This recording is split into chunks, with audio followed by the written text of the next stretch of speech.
This is section 8.2, and I made myself a note here to show students how to graph this on calculator in parametric mode. Now, of course, we already have the graph, and this right here, this is the right function. That was the right function. This is the left. So we have, this is the left function. This is the right function. We already have the graph, but I want to show you how to do this on the calculator parametrically. We go to mode and select parametric mode. Then we go to y equals. And this says x equals, it says x equals. So in x equals, we're going to put 12t squared minus 12t to the third. Whoops. Let's go t to the third.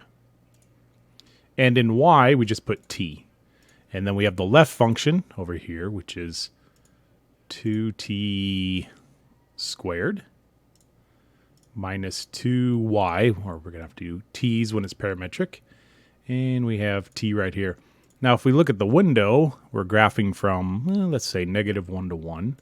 So let's go -1 to 1. Oh, no, this is the step. We need -10 to 10 here.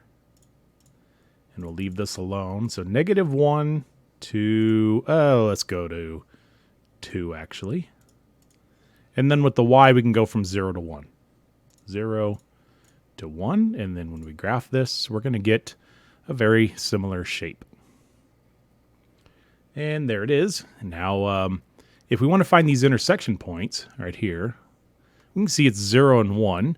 But we can set these two equal to each other. Set them equal. And collect like terms, factor. And we actually get 0 to -1/6 to 1. So it actually...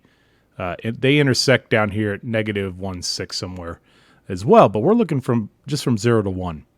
Now we're going to integrate from 0 to 1 because we're integrating with respect to y, and we're going to take the right function and minus the left function. So there's the right function minus the left, collect some like terms, antiderivative, plug 1 in, and we get 4/3. And of course we subtracted when we plugged 0 in, but that's 0.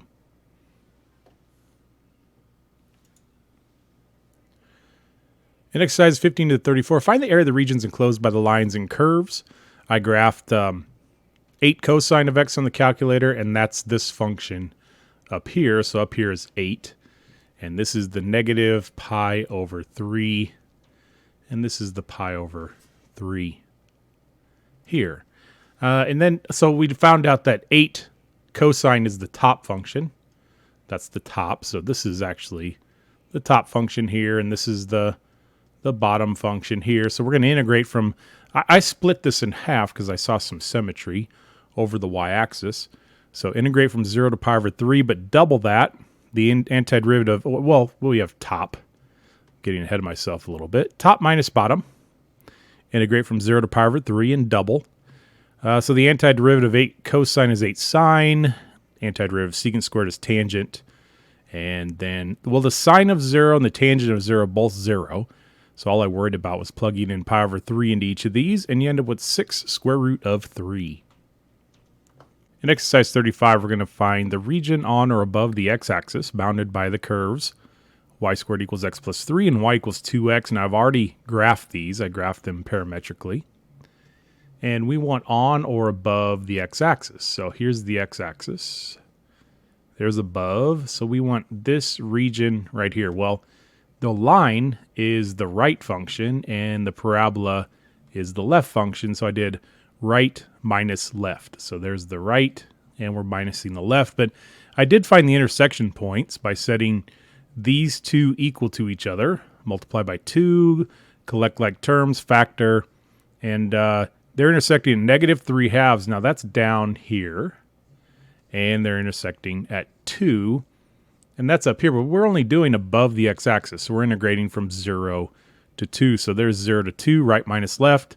Do a little math, and you get 13/3 for an answer. I thought this would be a good one to look at in preparation for the test. Let f be the continuous function defined on -4 to 3, whose graph consisting of 3 line segments and a semicircle centered at the origin is given above. Let g be the function given by g of x is the integral of f starting at 1. So the values, find the values of g of 2. G of 2 is the integral from 1 to 2. So integral from 1 to 2 is just this negative area right there, which is negative 1/4. It's the area of that triangle. G of negative 2, now we're going backwards from 1 to negative 2. We have all of this area, which is negative. So, but we're integrating backwards. That's why that makes this positive here. Positive. Now the radius is 1, so we're just multiplying by 1. And then we have a base of 1 and a height of 3, so minus 1/2 times 1 times 3. So you end up with a pi over 2 minus 3 halves. For each of g prime of negative 3 and g double prime negative 3, find the value or state that it does not exist.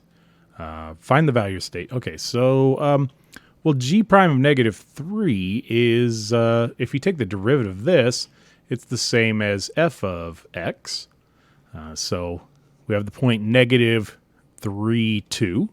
So that value is 2. And then g double prime is the same as the derivative of this. So the slope of this line segment is 1. Find the x-coordinate of each point at which the graph of g has a horizontal tangent line. For each of these points, determine whether g has a relative min, relative max, or neither, a min nor a max, at that point. And justify your answers. So at x equals negative 1, x equals negative 1. Let's clear this. Let's get rid of some ink there. At negative 1, f, which is g prime, changes from positive to negative. So a relative max at g prime of x equals f of x changes from positive to negative. And then at 1, there's the other place where f is 0. Neither, because g prime of x is equal to f of x does not change signs at all. For negative 4 to 3, find all values of x for which the graph of g has a point of inflection and explain your reasoning. Well, we want to know where g prime, which is f, changes from decreasing to increasing, and that happens at 0. Changes from decreasing to increasing. And then at 1, we go from increasing to decreasing. And also over here at negative 2, increasing to decreasing. So there are 3 points of inflection. So at 0, we change from decreasing to increasing. At x equals negative 2 and 1, g prime equals f of x changes from increasing to decreasing.